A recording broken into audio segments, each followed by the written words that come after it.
한 주 평안하셨습니까? 날씨가 다시 추워졌습니다. 샤만 샤온이라 하는데 생각해보면 그 따뜻한 날씨라고 하는 때도 어쨌든 겨울이라고 꽤 쌀쌀합니다. 더욱이 교회에 지금 난방시설 공사를 준비하다 보니 주일 유독 더 춥게 느껴집니다. 오늘 오후에는 지방 남현교회 임원들이 오셔서 여기서 예배를 함께 드리게 될 텐데 조금 걱정이 됩니다.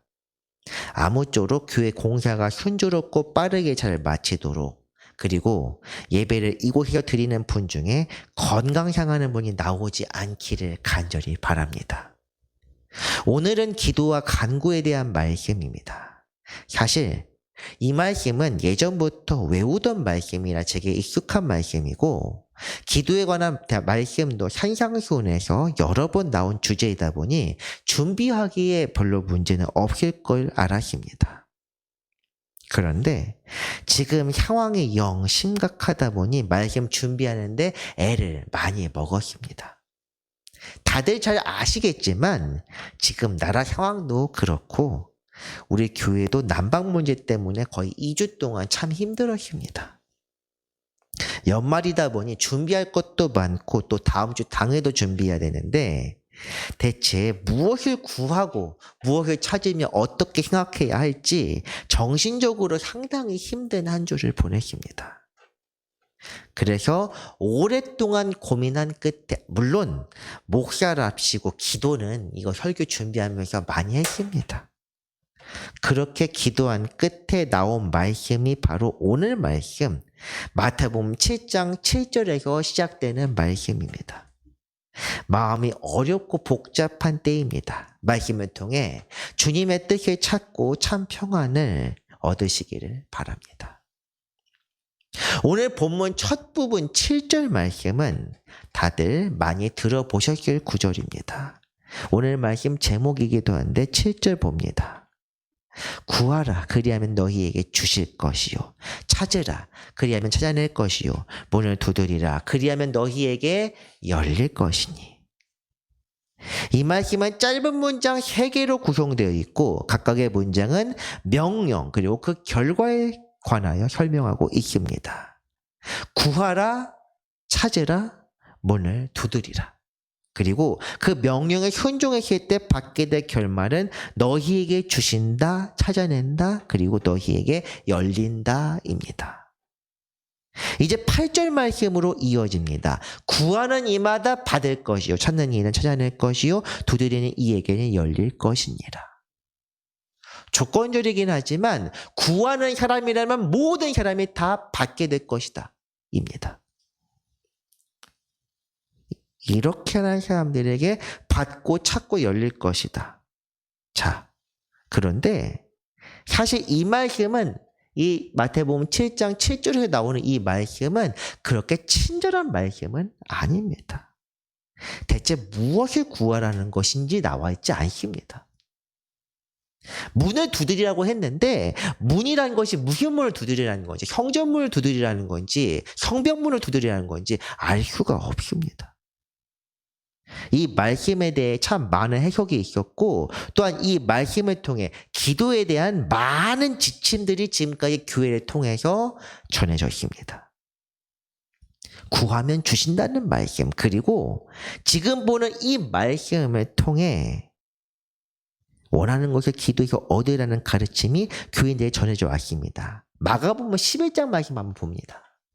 그러므로 내가 너희에게 말하노니 무엇이든지 기도하고 구하는 것은 받은 줄로 믿으라. 그리하면 너희에게 그대로 되리라. 제가 전에 사역했었던 모 교회에서는 월삭 때 이 말씀을 가지고 써붙이면서 이렇게 월삭 때 예물을 드리면서 기도 제목 적으면 이미 받은 것이다, 이렇게 말씀하는 분들이 꽤 많았습니다. 물론 목사님의 목회 방침에 대해 제가 이렇고 저렇고 말할 수는 없겠지만 이 말씀이 그런 식으로 참 많이 활용되고 있다는 것입니다. 그런데 문제가 뭐냐면은 이 말씀이 잘못됐다는 건 아닙니다. 그 말씀을 가지고 이렇게 어떤 식의 내용들을 전할 때 문제가 뭐냐면은 이 구하라는 말씀과 이 받은 줄로 믿으라는 이 말씀 때문에 오히려 믿음을 세우지 못하고 무너뜨리는 경우가 꽤 많다는 것입니다. 열심히 구하면 주신다. 기도하고 구하는 거 받은 줄로 믿으라. 구하라 그러면 주신다. 그렇다면 받지 못한 사람은 무엇이 되는 겁니까? 이렇게 이야기합니다. 믿음이 없다. 아니면 제대로 기도하지 않았다. 그런 식으로 사실 멀쩡한 사람을 죄인으로 만들곤 합니다. 그런데 기도는 사실 그런 것이 아닙니다.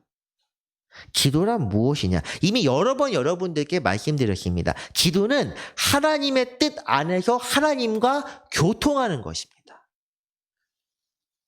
소통입니다. 소통. 예컨대 하나님이 만들어 놓은 통신망에서 하나님과 1대1로 전화나 채팅을 하는 것을 생각하면 됩니다.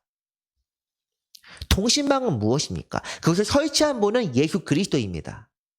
막힌 담을 허시고 우리가 하나님께 나아갈 수 있게 하신 예수 그리스도, 통신망 그 자체는 곧 성령입니다. 우리는 주님을 통해 하나님께 구할 수 있으며 성령이 아니고서는 하나님의 음성을 들을 수도 하나님께 나아갈 수도 없습니다. 더욱이 이 통신망은 가장 완벽하게 구축되어 있습니다. 사실 이제 온라인 들으시는 분들은 오늘은 어쩔지 모르겠습니다. 이 카메라랑 소리가 잘 매칭이 되는지 잘 모르겠는데 요즘 한 주 걸러서 한 주 계속 문제가 생기니까 오늘은 괜찮지 않을까 나름 기대를 해봅니다만, 기도라는 영적인 통신망은 우리가 볼 때에는 잘 모르겠지만 하나님 입장엔 절대 끊어지지 않습니다. 하나님은 언제나 말씀하시고 우리의 소리에 귀를 기울이시는데 우리는 잘 듣지를 못합니다. 왜냐? 우리 쪽이 자꾸 끊어지기 때문에. 그렇기 때문에 오늘의 말씀 주제는 무엇이냐? 하나님은 언제나 우리를 바라보고 계신데 우리 입장에서 하나님의 나라와 그분의 뜻 그리고 성령을 구하지 않고서는 애초에 성립할 수 없다는 것입니다. 구하라는 것이 그럼 무엇입니까? 제목에 구하라고 나와 있는데 구하라는 것, 하나님의 뜻을 구하라. 찾으라. 하나님의 거룩하신 임재를 찾으라. 문을 두드리라. 주님께 나아가는 길을 얻으라. 그런 뜻입니다. 이 모든 것들 하나님의 나라와 그분의 뜻이 하늘에서 이루어진 것처럼 땅에서 이루어지게 하소서. 주기도문에 나오는 그대로입니다. 구하로 찾으라는 말씀, 오늘 본문은 굉장히 불친절하지만 이 친절하게 표현하는 성경 구절이 있습니다. 바로 예레미야 29장 말씀입니다. 너희가 내게 부르짖으며 내게 와서 기도하면 내가 너희들의 기도를 들을 것이요 너희가 온 마음으로 나를 구하면 나를 찾을 것이요 나를 만나리라. 아멘.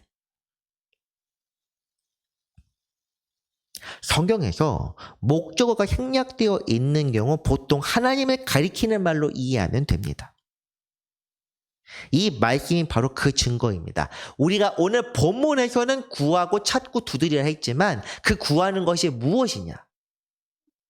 나를 구하라는 것입니다. 나를 찾으라는 것입니다. 내게 부르짖고 기도하라. 온 마음으로 나를 구하면 찾을 것이요 나를 만나리라. 바로 하나님 아버지 자신을 찾고 구하라는 것입니다. 이 말씀, 예레미야 29장 말씀은 어떤 상황에서 나온 것일까? 바로 거룩하신 뜻을 헤아리지 못하여 죄를 짓고 그 때문에 바벨론 땅, 이방 땅에 강제로 끌려간 이들에게 주시는 말씀입니다. 어려운 상황에서 나라를 빼앗긴 그때 주께서 말씀하셨습니다. 너희를 향해 재앙이 아니라 평안을 준비했다. 그러니 소망을 품고 내게 나와라. 이 예레미야 29장 12, 13절 바로 앞절 말씀입니다. 그러면서 이렇게 말씀하십니다. 온 마음으로 순전한 마음으로 내게 나오고 나를 구하라. 그러면 내가 너희와 만나줄 것이요 너희의 기도를 들으리라. 유다 백성들, 이스라엘 사람들은 성전 곧 시온산성을 사모하며 그곳을 향하여 나아가는 것을 최대의 목적이요 기쁨으로 여겼습니다. 그런데 멀리 떨어져 있는 바벨론 땅에서 이제 시온이 보이지도 않는 아득한 먼 곳에서 하나님의 음성을 들을 수 없을 것이라 낙심하고 있는 그때에 주신 말씀입니다. 장소가 중요한 것이 아니라 나를 찾는 그 마음이 중요하다는 것. 기도와 간구의 목적이 무엇입니까? 무엇인가를 받기 위한 목적으로 하는 것은 기도가 아닙니다. 이것은 떼쓰는 것입니다. 이 세상에서는 많은 사람이 고집을 부리고 때를 쓰면 받아줍니다. 옛날에는 아이들만 그렇게 때를 쓰게 받아주는데 요즘은 어른들도 때를 쓰면 받아줍니다. 심지어 많은 사람이 말하면 사람들의 머릿수 자체가 무력이고 힘이기 때문에 많은 사람들이 밀어붙이면 통과됩니다. 그렇지만 하나님 앞에서 군중이란 사실은 아무런 의미가 없습니다. 세상 모든 이의 말보다 순전한 한 사람의 말이 하나님 앞에서 더 효과적일 수도 있습니다. 그것이 보여준 것이 바로 십자가 사건입니다.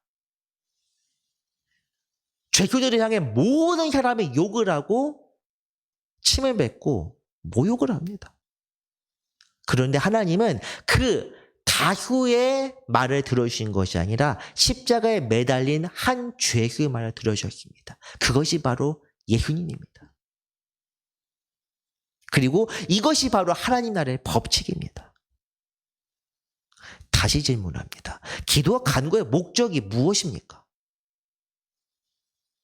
하나님 앞에 올라가게 되어 하나님께서 듣게 하시는 것이 목적입니다. 그 절대적인 하나님은 어떤 분입니까? 절대적이고 실수하지 않으시고 아무런 흠도 없는 완전하신 분. 그릇된 판단을 하지 않는 그런 분 앞에서 내 기도가 먹히게 통용되게 하려면 어떻게 해야 합니까? 간단한 거 사실 간단합니다. 나 역시 그분처럼 실수 없이 완벽한 판단을 하면 됩니다.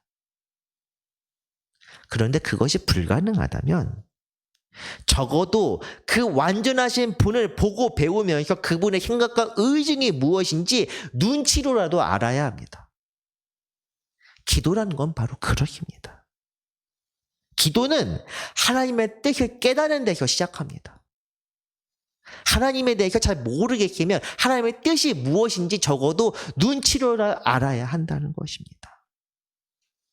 하나님의 뜻이 아닌 내 생각이나 집단의 생각, 특히 이익을 생각하는 순간 이것은 기도가 아니요 떼쓰는 것입니다. 기도는 들어주소서가 아닙니다. 기도는 주여 살피시옵소서입니다. 내 상황을 아시는 주님 감찰하여 주옵소서. 고난 중에 있는 사람들은 이렇게 기도합니다. 시편들 많이 보지 않습니까? 지금 휴일 예배 때도 계속 시편 말씀을 계속 보고 있지만 거기서 고난 중에 있는 사람이 어떻게 기도합니까? 주여 공의로 판단하시고 감찰하소서. 이렇게 되어야 합니다. 하나님의 편에 서고 하나님의 뜻을 알고 그 말씀에 순종하는 사람들이야말로 어떤 점에서는 가장 눈치 빠르고 깨어있는 사람입니다. 그래서 주님께서도 말씀하십니다. 깨어있으라. 그렇다면 눈치 없는 사람은 무엇입니까? 자기 욕심만 차리다가 화를 당하는 그런 사람입니다. 그렇지만 하나님께서는 이렇게 눈치도 없고 욕심만 많은 사람들을 위해서도 자비와 인자하심을 보이십니다. 우리를 사랑하시고 우리를 위하여 좋은 것을 베푸십니다. 본문 말씀이 이제 9절과 10절 말씀 한번 보겠습니다. 너희 중에 누가 아들이 떡을 달라는데 돌을 주며 생선을 달라는데 뱀을 줄 사람이 있겠느냐. 이것은 당연한 이야기입니다. 자녀에게 엄격하고 무정해 보이는 사람도 원하는 것을 채워주거나 어쨌든 좋은 것을 주는 것은 부모 자녀 간의 당연한 정입니다. 하나님과 인간의 관계도 마찬가지입니다. 하나님께서는 사람의 필요를 잘 아십니다. 필요한 것들을 아시기 때문에 우리에게 좋은 것으로 주십니다. 그래서 마지막 절로 이어집니다. 너희가 악한 자라도 좋은 것으로 줄 알거든 하물며 하늘에 계신 너희 아버지께서 구하는 자에게 좋은 것으로 주시지 않겠느냐. 구하는 자에게 좋은 것을 주신다는 말씀, 우리에게 힘과 위로가 되는 말씀입니다. 산상수훈 말씀에서 우리는 지금까지 5장부터 시작해서 계속 하나님의 뜻에 따라 어떻게 살아야 한다, 어떤 사람이 복이 있다, 어떻게 하는 것이 좋다, 이런 주제 말씀만을 보았습니다. 드디어 오늘 얘기가 나와서 우리가 하나님께 무엇을 해야 한다는 것이라 아니라 우리에게 좋은 것을 주신다는 내용이 나옵니다. 이 말씀이 여러분께 위로가 되십니까? 믿는 사람들에게 이 말씀은 물론 위로와 힘이 되는 말씀입니다. 주님을 참되게 믿는 사람이라면 물론 위로가 됩니다. 이 참되게라는 걸 강조한 점에서 사실 함정이 있긴 하지만 이 말씀에 사실 숨겨진 속뜻이 있습니다. 이 좋은 것이 과연 무엇인가에 대한 내용입니다. 앞서 9절과 10절에서 이렇게 말씀합니다. 자녀가 먹을 것을 원하는데 먹지 못할 것을 주는 부모는 없다. 그러나 사실 그 반대의 경우도 있습니다. 어린 아이를 키워보신 분들은 아시겠지만 철 모르는 아이들은 먹지 못할 것도 때론 입에 넣곤 합니다. 장난감부터 시작해서 흙, 모래, 많은 것들이 눈 돌리는 사이에 아이들의 입에 들어가 있습니다. 조금 자라난 아이들은 입에 무조건 넣지는 않지만 자기에게 필요한 것들을 찾지 않습니다. 입에 즐거운 것을 찾으면서 사달라고 떼를 씁니다. 장 보러 갈 때 간식 사달라고 떼 쓰는 아이들 우리가 마트 같은 곳 가면 쉽게 볼 수 있습니다. 이 말씀이 영적인 아이들인 우리에게도 적용될 수 있습니다. 우리가 장성하여 하나님의 뜻을 알고 우리에게 필요한 것과 좋은 것이 무엇인지 분별한다면 사실 아무런 문제가 없습니다.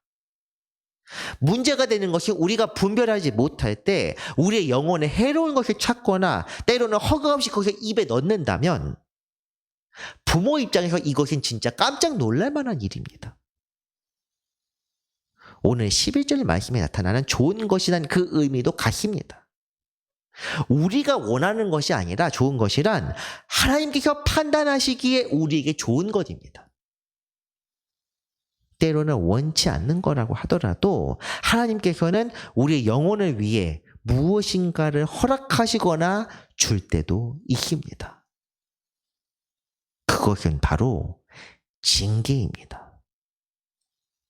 히브리서 12장 앞부분에 있는 징계에 대한 말씀을 한번 보면서 생각해 봅시다. 너희가 참음은 징계를 받기 위함이라. 하나님이 아들과 같이 너희를 대우하시나니 어찌 아버지가 징계하지 않는 아들이 있으리요. 징계는 다 받는 것이거늘 너희에게 없으면 사생자여 친아들이 아니니라. 하나님이 자녀처럼 대우하시기 위해 주시는 것이 바로 징계라고 말씀합니다. 징계를 원하는 사람은 그 누구도 없습니다. 하지만 하나님은 우리를 징계하시고 때론 극심한 환난 속에 던져 넣기도 하십니다. 그 이유는 같은 말이 10절에 나오는 것처럼 그들은 잠시 자기의 뜻대로 우리를 징계하였거니와 오직 하나님은 우리의 유익을 위하여 그의 거룩하심에 참여하게 하시느니라. 이렇게 나옵니다. 우리의 유익을 위해서입니다. 영혼이 자라나고 굳세어져서 세상에서 승리하도록 하나님은 우리를 징계하십니다. 물론 하나님이 우리에게 세상에서 괴로운 것만을 주시는 분은 아닙니다. 징계가 어린아이에게 주는 일종의 약과 같은 것이라면 몸에 좋을 뿐 아니라 영혼에도 유익을 주는 것도 있습니다. 누가복음에 오늘 본문과 비슷한 주제의 말씀이 있는데 그 좋은 것에 대해서는 누가복음이 분명하게 이야기합니다. 누가복음 11장 말씀 한번 봅니다. 너희가 악할지라도 좋은 것을 자식에게 줄 줄 알거든 하물며 너희 하늘 아버지께 구하는 자에게 무엇을 주신다고 하십니까? 바로 성령입니다. 이 좋은 것을 성령으로 바꾸어 놓으십니다. 다시 말해 좋은 것은 성령이란 뜻입니다. 물론 성령은 영이시기에 물건처럼 주고받는 것은 아닙니다. 그렇지만 성령은 우리 영혼에 찾아오셔서 내주하시고 우리의 삶을 새롭게 하십니다. 성령을 보내시는 분은 성부 하나님이십니다. 그리고 예수님께서도 성령에 대해서 올라가셔서 성령을 보낸다고 말씀하셨습니다. 그러므로 성령은 그냥 아무 때나 아무렇게 있는 것이 아니라 오직 하나님 아버지의 은혜로서 우리와 함께 하시는 것입니다. 이 성령을 단순히 귀신과 같은 빙의체로 생각하면 안 됩니다. 성령은 절대 우리 생각과 마음을 홀려서 지배하는 그런 분이 아닙니다. 대신 우리 영혼을 새롭게 하여 마음에 악한 생각을 품을 때마다 우리의 영혼을 자극합니다. 어떻게 자극하느냐? 양심을 자극하여 악한 것을 하지 못하게 하고 선악을 분별하게 하며 더 좋고 나은 하늘의 것을 찾도록 인도하십니다. 결과적으로 우리를 구원의 길, 영생의 길로 이끄시니 이것보다 더 좋은 것이 어디에 있겠습니까?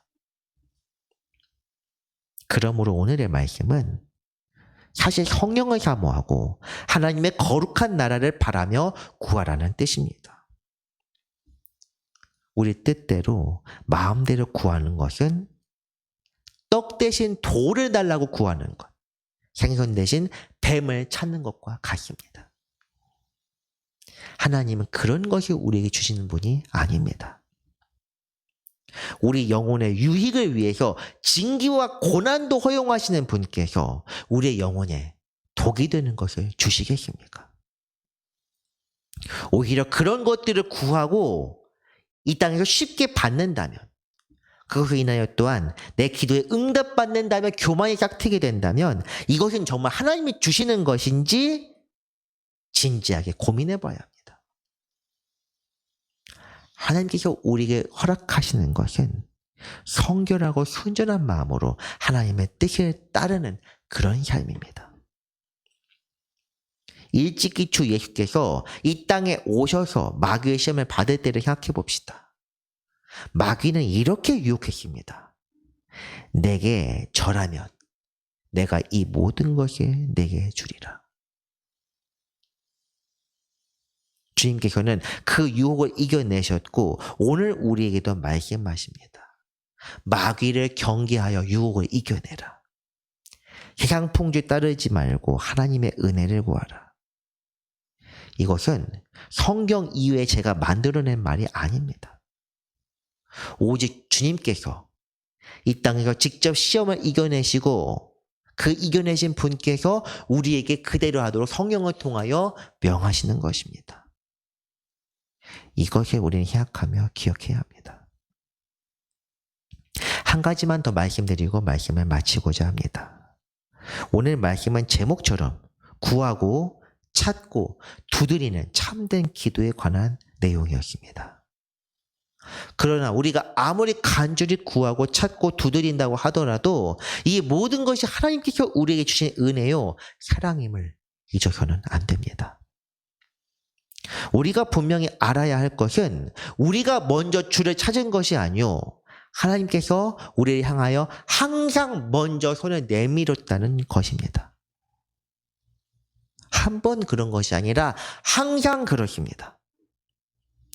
죄를 깨닫게 하신 것이 주님의 은혜요. 죄를 생각하며 회개하게 하신 것도 은혜며 죄를 씻어주신 것도 은혜요. 성결하게 되어 구원의 길을 사모하게 하신 것도 은혜입니다. 그리고 마지막 때 승리자의 면류관을 세워주시고 장자들의 몸에 참여하게 하실 것 또한 주님의 은혜입니다. 이 모든 것이 은혜일 뿐 아니라 이것도 부족하여 오늘 지금도 내게 말씀하시고 내게 선하고 좋은 것을 주시는 것이 바로 주님의 가장 큰 은혜입니다. 한 번 끝내고 이제 관심을 두지 않는 것이 아니라 하나님께서는, 그리고 우리 구주 예수 그리스도께서는 지금도 우리에게 말씀하시고 우리 삶에 개입하십니다. 이 말씀을 한번 읽어봅시다. 계시록입니다. 볼지어다 내가 문 밖에 서서 두드리노니 누구든지 내 음성을 듣고 문을 열면 내가 그에게 들어가 그와 더불어 먹고 그는 나와 더불어 먹으리라. 아멘. 이 계시록 말씀에서는 오늘 본문과는 반대로 주님께서 우리의 문을 두드리십니다. 우리 마음 문을 열고 주님을 영접하면 요한복음 1장에서 나오는 것처럼 영접하는 자에게 받는 하나님의 자녀가 되는 권세를 누릴 수 있습니다. 빛의 자녀가 되어 하나님의 뜻을 깨닫게 되고 예수 그리스도와 함께 동행하고 동거하며 빛 가운데로 살 수 있습니다. 우리가 기도하는 것은 없는 은혜를 만들어 달라는 것이 아닙니다. 이미 우리에게 베풀어 주시고 지금도 우리의 마음을 두드리신 주님을 깨닫고 그 은혜에 반응하게 해달라는 것입니다. 주님을 분명히 깨닫고 그 은혜 안에 풍성한 삶을 누리는 모든 성도들 되시기를 바랍니다. 말씀을 정리합니다.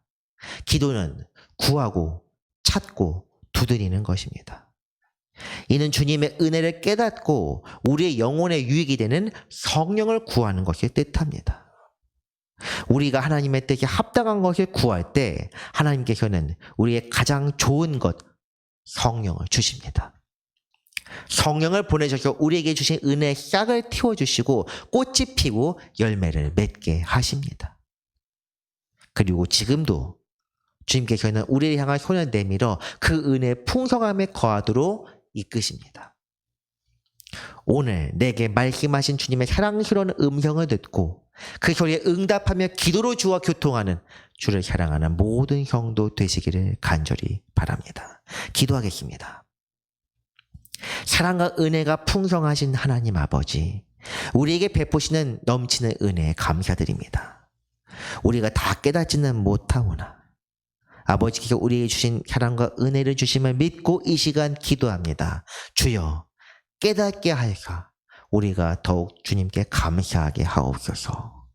성령 충만하게 하사 우리의 영혼이 날마다 강건해지고 주 앞에 더욱 가까이 나가게 하여 주옵소서. 오늘도 우리와 함께 하시는 사랑의 주 예수 그리스도의 이름으로 기도합니다. 아멘.